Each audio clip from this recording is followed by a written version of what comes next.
یقیناً بہت دل بوجھل ہوتا ہے کہ وہ تمام صاحبان جو ہمارے ساتھ رہے اور اب وہ ہمارے درمیان نہیں ہیں، لیکن arts council of Pakistan Karachi جس طرز سے، جس انداز سے، جس طریقے سے ان کو یاد کرتی ہے اور یاد رکھتی ہے، اس کی مثال بہت کم دیکھنے کو ملتی ہے، اور یہ بیڑا جس طور سے اٹھا رکھا ہے وہ یقیناً قابل ستائش ہے۔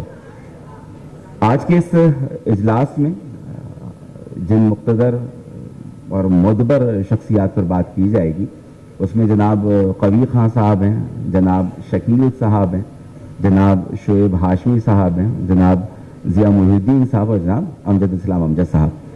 تو میں جو ہمارے پینل کے دیگر شرکا ہیں ان سے ملتمس ہوں کہ وہ بھی اس اسٹیج پہ تشریف لیں۔ ابھی ہمارے ساتھ موجود ہیں ڈاکٹر ہما میر، کسی تعارف کی محتاج نہیں ہیں، برابر میں ہم سب کے بہت مشفق اور محترم منور سعید صاحب موجود ہیں، اور پھر ہمارے مہمان امریکہ سے تشریف لائے ہوئے غضنفر ہاشمی صاحب ہیں۔ تو میں اپنے یہاں دوستوں سے بھی کہوں گا کہ جو ہمارے اختر وقار عظیم صاحب اور خالد احمد صاحب سے گزارش ہے کہ وہ تشریف لے آئیں تاکہ ہم باقاعدہ اس سیشن کا آغاز کریں۔ اور اس میں ظاہر سی بات ہے کہ 2023 اس اعتبار سے کافی ایک بوجھل اور بھاری رہا کہ یہ تمام وہ شخصیات 2023 میں جو رخصت ہوئی، ہم ان کے بارے میں کچھ بات کریں گے، کیونکہ ہر کوئی اپنے طور پر ایک یونیورسٹی کا درجہ رکھتا ہے، اور ہم اس قلیل وقت میں ان کی ذات کا احاطہ نہیں کر سکیں گے، لیکن ذہنوں پر دستک دینا مقصد ہے ہمارا۔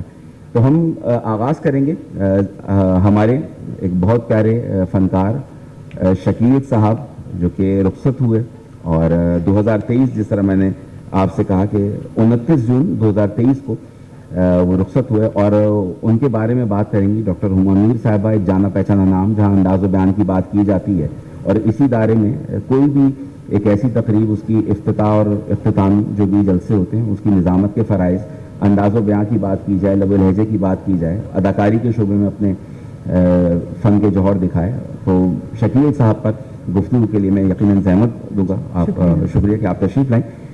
بنیادی سوال یہی کہ ظاہر سی بات ہے شکیل صاحب ایک اتنا بڑا نام، اور آپ کا ان کے ساتھ ایک اداکاری کے سلسلے میں ساتھ کام کرنے کا بھی ایک بڑا اتفاق رہا، تو ان تمام یادداشتوں کو اگر کسی طرح آپ بیان کرنا چاہیں، جو کہ بڑا ایک مشکل کام ہے، لیکن اگر آپ اس سہولت کو۔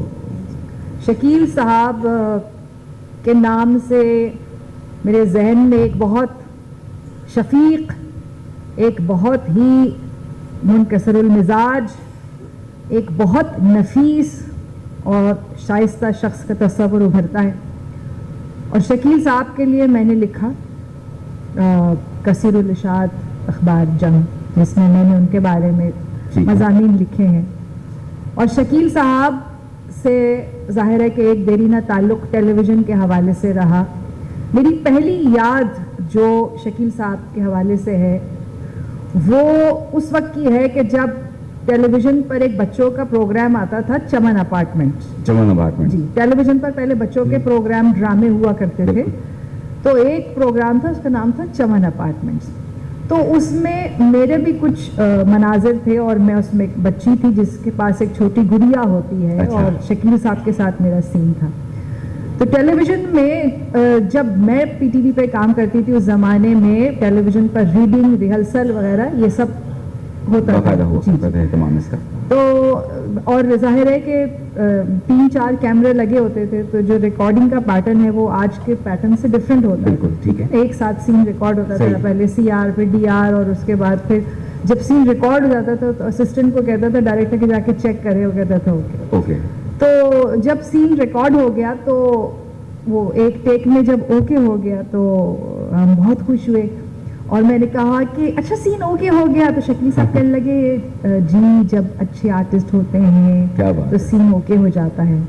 اب وہ ایک اتنا بڑا آدمی، اتنا ایک عظیم آرٹسٹ ایک بچی سے یہ بات کہہ رہا ہے، اور ان کی کہی ہوئی یہ بات ایسی آج تک میرے دل پہ نقش ہے، اور میں نے اس شخص کو اتنا دیکھا، ایک بہت ہی تعظیم میں لفظ یوز کروں گی کہ کیسے انہوں نے رسپیکٹ کی ایک جونیئر آرٹسٹ کی، اور اس وقت میں نے کہا اچھا یہ گڑیا کے بارے میں بتا, میرے ہاتھ میں گڑیا تھی. کہنے لگے آپ کو پتہ ہے میری بھی ایک گڑیا ہے اور اس کا نام ہے ہیرا, وہ میری بیٹی ہے.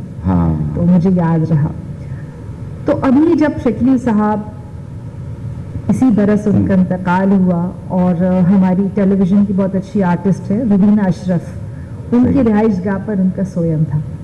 تو میں گئی تو وہاں پہ ہیرا تھی, اور میں نے جا کے کہا آپ ہیرا ہیں؟ کہیں آپ کو کیسے پتا چلا میرا نام, کیونکہ میں تو شو بزنس میں نہیں. بالکل. تو میں نے ان کو بتایا کہ جی بچپن میں شکیل صاحب نے مجھ سے تذکرہ کیا تھا کہ میری ایک گڑیا ہے, اس کا نام ہے ہیرا. اور شکیل صاحب کے ساتھ میں نے ڈرامہ سیریل جیت میں کام کیا. جیت کے ڈائریکٹر تھے محمد بخش سمیجو صاحب, اللہ رحمت کرے. جی پھر قاسم جلالی صاحب جو کہ ڈرامے کی دنیا کا ایک بہت بڑا نام ہے, خاص طور پہ تاریخی ڈرامے انہوں نے بہت کی. ان کا ایک ڈرامہ تھا وقت کا آسمان, جو کہ سائنس فکشن پہ اور جو جدید موضوعات ہیں ان پر ڈرامہ تھا. اس میں ایک پلے ہم نے کیا نوید حیات میرا اس کا نام تھا, اور وہ ایک ٹرو سٹوری تھی ایک لڑکی کی انیسا جو جس کو بلڈ کینسر ہو جاتا ہے, پھر اس کی بہن کا بون میرو ٹرانسپلانٹ کرتے ہیں تو وہ صحت یاب ہو جاتی ہے. تو شکیل صاحب پلیڈ ایز مائی فادر, اور بھی بہت کام کیا. تو شکیل صاحب کے ساتھ ایک تو میں نے یہ دیکھا کہ وہ بہت ہی سمجھانے والے, ایک ہلکی سی مسکراہٹ ان کے چہرے پر. پھر جب ہم یہ کر رہے تھے ظاہر ہے کہ جب میرے کریئر کا ابتدائی دور تھا موبائل میں, ہاں, تو اس وقت ایسے لوگوں کے ساتھ جب آپ کو کام کرنے کا موقع ملتا ہے, جیسے شکیل ہے, کمال احمد رضوی صاحب ہیں, طلعت حسین صاحب ہیں, تو آپ ان سے بہت کچھ سیکھتے ہیں. آپ تلفظ بھی سیکھتے ہیں اور ڈائلاگ ڈیلیوری بھی سیکھتے ہیں. تو شکیل صاحب اس زمانے میں ایک پرچہ نکالتے تھے طاہرہ واسطی کے ساتھ مل کے, ایک شو بزنس کا پیپر. تو انہوں نے مجھے کہا کہ اس کے لیے تمہارا شوٹ کریں گے. میں نے کہا جی جی ضرور.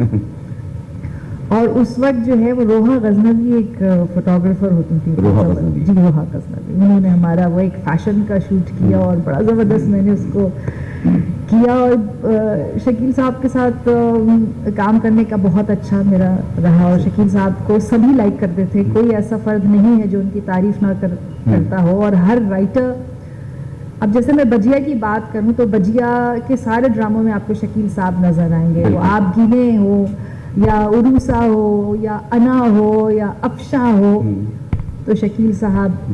اور اسی طرح حسینہ معین بھی. بالکل, جس طرح ہم انکل عرفی کو دیکھتے ہیں, پھر ہم آنگن ٹیڑھا میں دیکھتے ہیں. وہی میں بات آپ سے کہہ رہی ہوں کہ جیسے حسینہ معین ہے, ان کے ڈراموں میں انہوں نے کام کیا. شہزوری ہے, اور یہ انکل عرفی نے نام لیا, انکہی, پرچھائیاں, زیر زبر پیش. تو یہ نور الہدا شاہ صاحبہ بھی یہاں بیٹھے, ان کے ڈرامے تپش میں انہوں نے کام کیا. تو ہر اچھے رائٹر کے ساتھ. اچھا ڈاکٹر صاحب, ایک اور بات کہ جب ایک سین ہے جو خود مسلم ثبوت ہو, اور جب وہ بالکل آنے والے کو اس طرح سراہتا ہے, تو اس وقت کی وہ کیفیت اور اس کی اداکاری کتنی نکھر جاتی ہے کہ ایسا اگر ساری چیزوں کو. لیکن کبھی کیا کام کے معاملے میں غصہ کرتے تھے, یا وہاں بھی وہ ترحم مزاجی کا مظاہرہ؟ بہت ہی زیادہ تحمل مزاج تھے. میں نے کبھی شکیل صاحب کو غصہ کرتے ہوئے نہیں دیکھا. میں نے کبھی ان کے ماتھے پہ کوئی شکن نہیں دیکھی. اور ماتھے سے مجھے یاد آیا کہ ان کی جبین پر سجدے کا نشان تھا. تو ہر سین کے بعد جو ہے وہ ان کو میک اپ روم میں بھیج دیتے کہ جی ٹچ اپ, نمایاں ہو رہا ہے, ٹچ اپ کر کے محراب بنی ہوئی تھی ان کی. تو پھر کمال صاحب کسی کو بھیج دیتے تھے, شاکر کو یا کسی کو, کہ وہ اسٹوڈیو میں رہتے تھے اور ان کا تھوڑا سا ٹچ اپ ہو جاتا تھا. تو یہ بہترین یاد ہے. آرٹس کاؤنسل میں ہم نے ان کے ساتھ بہت سارے پروگرام کی شکیل صاحب کے ساتھ. تو میرے خیال ہے کہ وہ سب کے ہی فیوریٹ تھے. اور اداکاری میں ظاہر ہے کہ ان کا تو کوئی ثانی نہیں, جو رول انہوں نے کیے, جس طرح سے فن کی بلندیوں کو انہوں نے چھوا.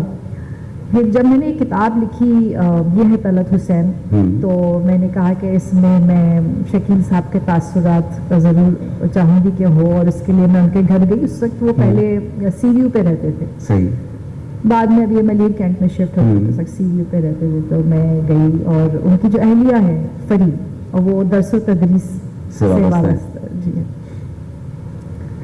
تو انہوں نے ہمیں شکیل صاحب نے بہت دلچسپ قصے سنائے، کیونکہ برطانیہ میں انہوں نے کچھ ڈرامے کیے تھے شکیل صاحب کے ساتھ.